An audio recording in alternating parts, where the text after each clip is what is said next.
is up? It's Justin here from JBlock Productions, and today I'm going to be drafting my own cube. In this first pack, we have nothing that looks super great. There's a nickel bolus, but that's 3 colors, and to start out already in 3 colors would be, I think, pretty risky. So, I'm not certain what to get. It seems like there is a decent amount of green. We could go with like the Devoted Druid or the Harrow and try to go with like Splashing Green Ramp or something. I'm not certain, so I think maybe we can do that. Since Devoted Druid is only 2 mana and it can tap for 2 mana on 1 turn, I think I'm going to take that. Okay, here we got Elves of Deep Shadow, which can tap for black mana, but that deals 1 damage to us. There's also Golgari Signet if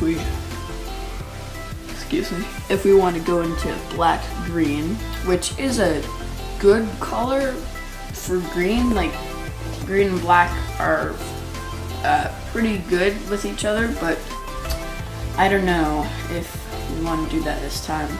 There's also Gnarlwood Dryad, which is a 1/1 with Death Touch that can get +2/+2 as long as there are 4 or more card types among cards in your graveyard. There's also Avacyn's Pilgrim, which can tap to add a white to your mana pool. So if I pick that, maybe we can go with green-white. I saw the Sun Titan in the last pack. That could be something to ramp up to. It's also Manamorphose, which can use 2 mana to add 2 mana of any color to your mana pool and draw you a card. That's pretty good as well. I'm going to take the Pilgrim right now. Okay, here we have Mindstone, Fintorn Elves, Not to the Bone. We also have Fairgrounds Warden and Thalia Heretic Cathar. There's Autumnal Gloom, but that's just like milling ourselves, so that's probably not great. So I think I'm probably gonna go with the green-white kind of deck here, because we have the Pilgrim and now like Thalia. The question is whether I should take the Fintorn Elves, which is basically like a Llanowar Elves, or whether I should wait for that and take Thalia, because she might be maybe a better creature. I think I might take Thalia since I already have a little bit of ramp. Okay, here we have Oblivion Ring, Soul Swallower, which isn't good for our deck at the moment, and Gather the Townsfolk. Gather the Townsfolk could be good if we want to make a creature-based deck, like specifically tokens and such. But I don't know if we're really in that right now. I think we're more in like ramping up. So maybe we should just take the Oblivion Ring, which is just a very good removal spell. Okay, here we have Experiment 1, Steely Resolve, Reflecting Pool.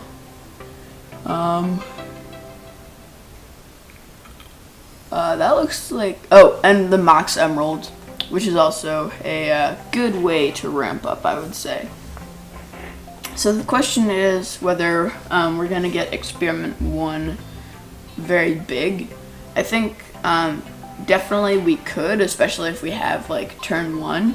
Then we just play it, and I mean, usually turn 1, turn 2, people are playing creatures, and probably it would be, so if this creature has greater power or toughness, so it would be greater, so you might have to wait like 1 or 2 turns, but I think a 1 mana guy would turn into like 5/5, 7/7, like something fairly big, I think.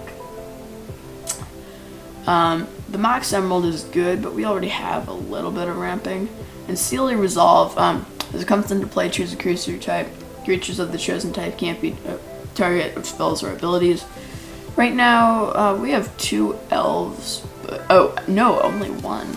Yeah, I forgot Avacyn's Pilgrim isn't an elf. So Steely Resolve, probably not going to do it. And I would say Experiment 1. Okay, here we have Diskwatch Recruit, Reclamation Sage, Nature's Claim. And that looks like it. Reclamation Sage just destroys an artifact or enchantment. Nature's Claim does the same. Diskwatch Recruit is a 2/2 for 2 that for 2 and a green we can look at top 3 cards of our library, reveal a creature card from among them, and put it into your hand, put the rest on the bottom of your library in any order. So that's pretty good. The card also says that at the beginning of each upkeep, if no spells were cast last turn, transform it. And then it's a 2 mana and it transforms into a 3/3 that says creature spells you cast cost 1 less to cast. That's good, like that's ramping in a sense. And it also says at the beginning of each upkeep, if a player casts 2 or more spells last turn, transform it. So I think that's probably what we're gonna take. Okay, here we got Windbrisk Height, Sword of Fire and Ice, Crop Rotation, Evolving Wilds. Yeah, that looks like it. So let's see what Windbrisk Heights does. Has Hideaway, so if the lands come into play tapped. When it does, look at top 4 cards in your library, remove 1 from the game, face down, then put the rest on the bottom of your library. We can tap it to add a white to a mana pool, or we can tap it for a white, or we can use a white, tap it, and you may play the remove card without paying its mana cost if you attack with 3 or more creatures this turn. That could be pretty good, especially since we're ramping, so we probably will have some big creatures. And so if we're able to just play that big creature for free, that might be really powerful. Crop Rotation gets us a land by sacking a land, but right now I don't think that's very powerful. So I'm going to take the Windbrisk Heights. Now that I think of it, if I can get the Crop Rotation, then we can look for this Windbrisk Heights. But so there's Windswept Heath, and Lingering Souls, which puts 2/1/1 white spirit creature tokens with flying onto the battlefield, but then it has a flashback for a black and a colorless. I don't know if that's so great. I don't think we're really going for many creatures here, so I'm gonna take the Heath. Okay, we got Rancor. I believe this is our first pack. Highly Soul Ring, which is pretty good for giving ourselves some more mana. Thran Quarry, which can add 1 mana of any color to our mana pool, and at the end of a turn, if you control no creatures, sack it. I don't think we really need 1 mana of any color. We're not playing like 3 colors or anything like that. So I think I'm gonna take this Soul Ring just so that we have a little more pumping up. Here we have a Harmonize, the Elves of the Deep Shadow, which I'm probably not gonna take. Yeah, the Harmonize is good. It's good to draw some cards. Oh, so the Fairgrounds Warden and the Fintorn Elves came around. That's pretty good. Right now I'm looking, I have 1, 2, 3, like ramp kind of spells. I don't know if we need that or not. Fairgrounds Warden is pretty darn good. When it enters the battlefield, exile target creature and opponent controls until it leaves the battlefield. That's pretty good, I would say, especially if we're targeting a very good creature. So I think we're gonna take that. Oh, so we have It That Betrays. That is probably a card that we are going to take here, because it's definitely a big creature. If we can ramp up to it, that would be really good. So yeah, I think I'm gonna take that. Okay, we got the Mox Emerald, which is what we're taking, and that's a little bit of ramp, so that's nice since it costs 0 and gives you 1. So nothing good here. I'm going to take Kulgan's Command just because it's more powerful than a Bloodstained Mire. And actually both of them are in the same color. Clearly no one is playing black-red. And there's Channer's Edict. Okay, I believe this is pack 2. We got Overrun, Primal Command, Thrag Tusk, Prophetic Prism,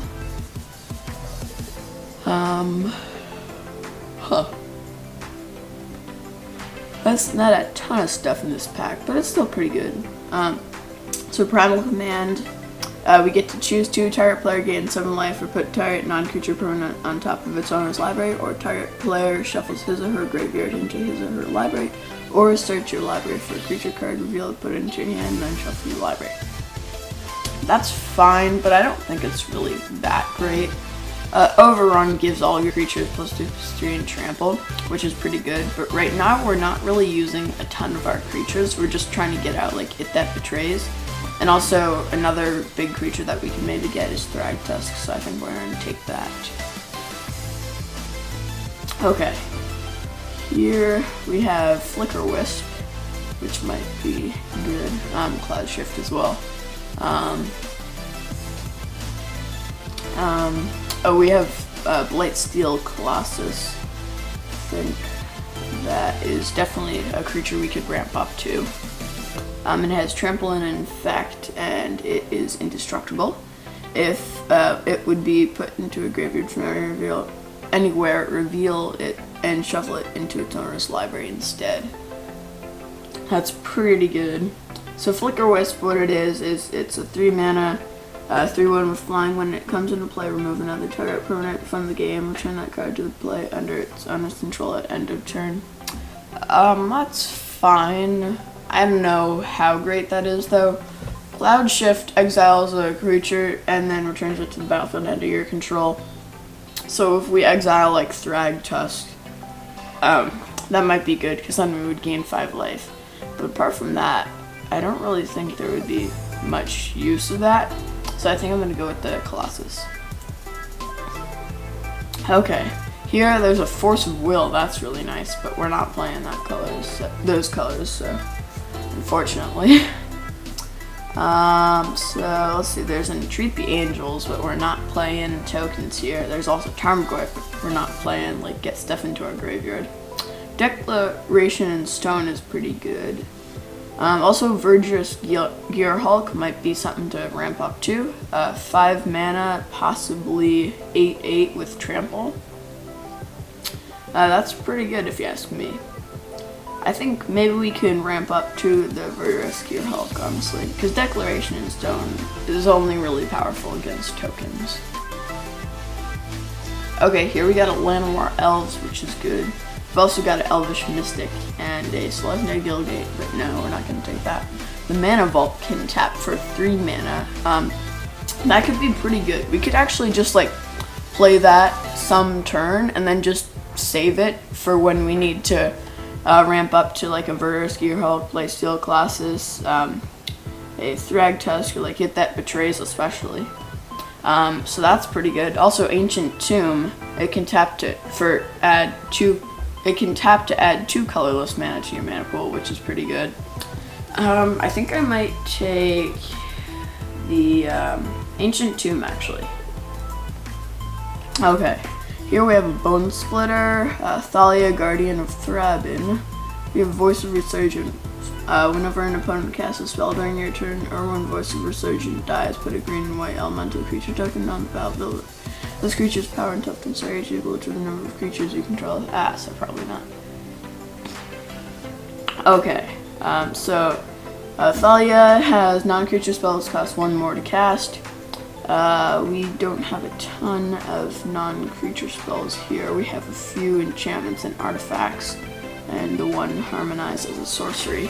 But I think that's probably good, and it's only 2 mana for a 2/1 with First Strike. There's also Wrath of God, which could destroy all creatures. But I don't know if we want to take that, especially since even our mini creatures are helping us get out our big creatures. Day of Judgment is the same thing as Wrath of God, and I don't think I'm going to take that either.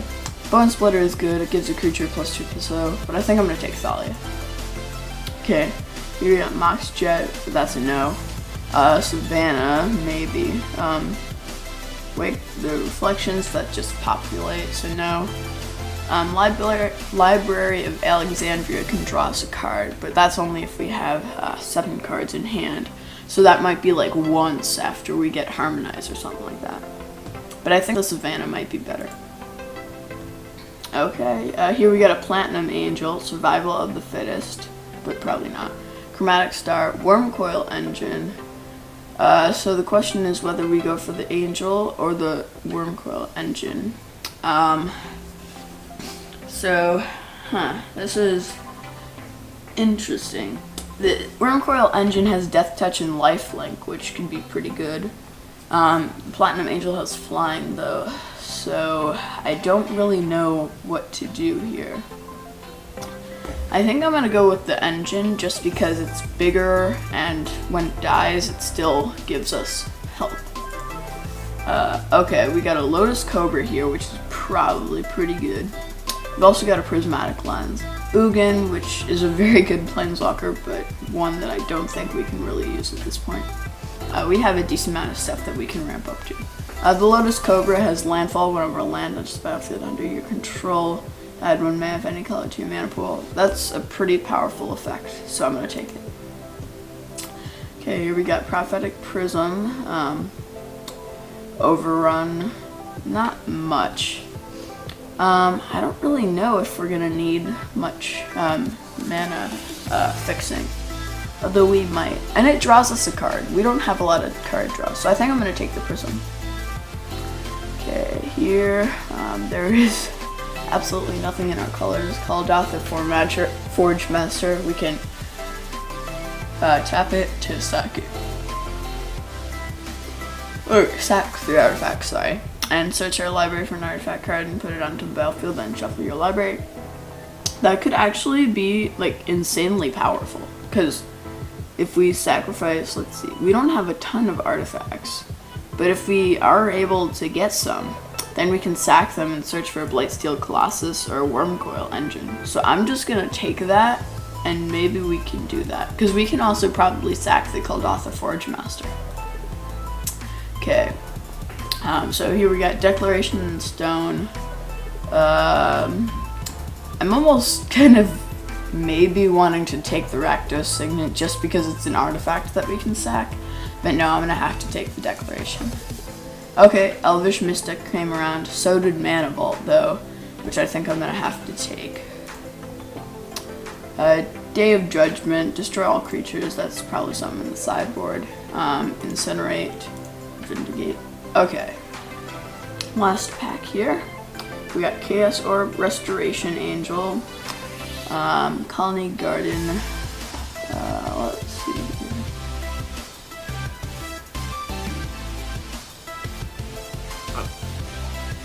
Let's see. Restoration Angel is a 3/4 with Flash and Flying. When it enters the battlefield, you may exile a target non-angel creature you control, then return that card to the battlefield under your control. So that's pretty good for 4 mana, 3/4 with Flying and Flash. We also have Liliana of the Veil, but that's not in our colors. Pithing Needle is good to just get rid of activated abilities and such, but I don't know if we really need that. Yeah, I think I'm going to take the Angel. Song of the Dryads is good removal. We've also got Suspension Field and Core Skyfisher, Servo Exhibition, but that's no-go. A Shiny Goldmane, which can put a +1/+1 counter on each creature you control. Those creatures gain Vigilance until end of turn. That's probably more of something you would use in a token deck. Suspension Field, though, it exiles a creature with toughness 3 or greater until it leaves the battlefield. That's pretty good. And Core Skyfisher can return a permanent you control to its owner's hand. That could be pretty good, especially like if we tap Mana Vault at some point and it's dealing stealing 1 damage to us. We can just return it to our hand rather than pay the 4 and then only pay 1. So that could be pretty good. And now we actually have a few stuff that, like, when it enters the battlefield does stuff. So, and actually with the Worm Coil Engine, when it is put into a graveyard, so no. But still, that's pretty nice. So I don't really know. I think I might take the Song of the Dryads just because we really need some removal. Yeah, I'm gonna have to take that. Okay. Here we have Fauna Shan. We can discard a creature card, search our library for a creature card, reveal it, put it into our hand, then shuffle our library. That's pretty good. We also have Shram's Expertise, which can give us 3 servos, and we can cast a spell with 3 mana or less. sphere, which is fine.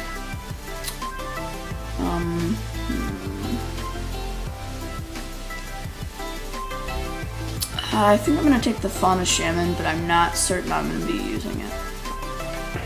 Okay, we got the Mox Pearl, which we can use. We've also got Aether Vial, which can be really good, actually. Primordial Hydra, Felder Guardian.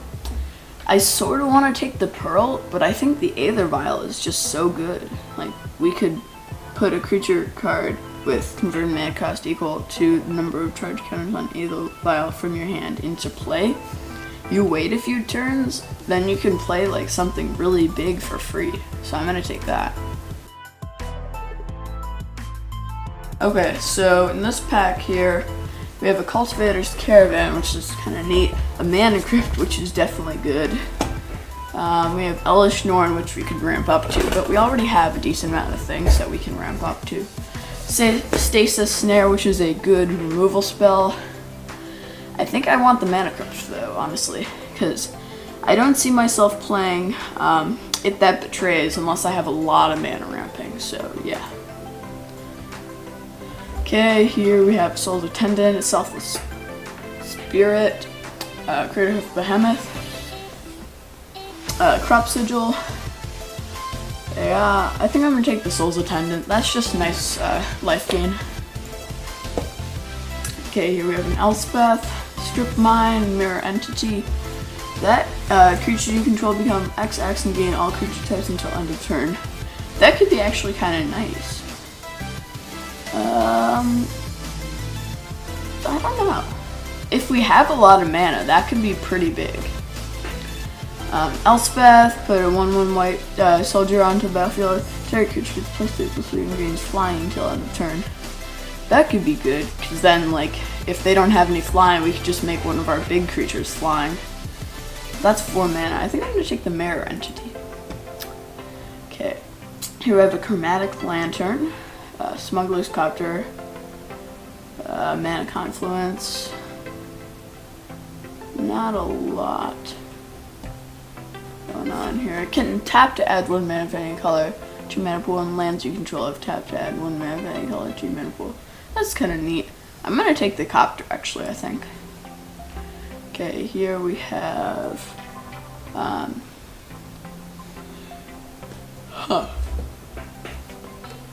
We have a Chaos Orb, which is kind of funny. The Boros Signet and the Izzet Signet are good. I think I'm just going to take a Signet, actually. Okay, let's see. Suspension Field, Johnny Goldmane. Okay, let's see. I'm gonna take this Suspension Field. Okay. Not much good here. I'll take the Vampire Nighthawk since it's so powerful. Ooh, when it comes on play, I'm gonna turn target card from Eternal Witness, just so that they can't like get rid of all of our creatures by putting them into the graveyard. And I think I'm gonna take the Cultivator's Caravan as well. Crop Sigil, though I won't be using it. We definitely have some big creatures here. Let's see, we want Windbrisk Heights, Windswept Heath, Mox Emerald, Ancient Tomb, yes. Savannah, yes. Mana Crypt, Strip Mine, probably not. Aether Vial, Soul's Attendant, Loaded Grid, Duskwatch Recruiter, no. Thalia, Lotus Cobra, yes. Let's see. So I'm not sure about some of this stuff, which is why I'm not putting everything in. Let's see. So, oh geez, we're already at 21. Okay, so let's see here, folks.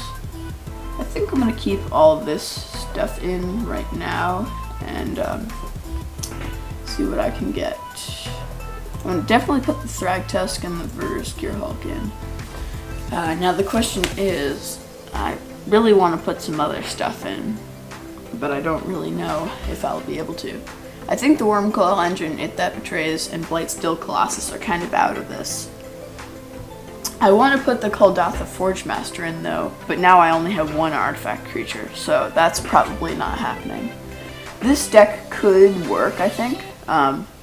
It definitely still has mana ramping, so I think I'm going to take it.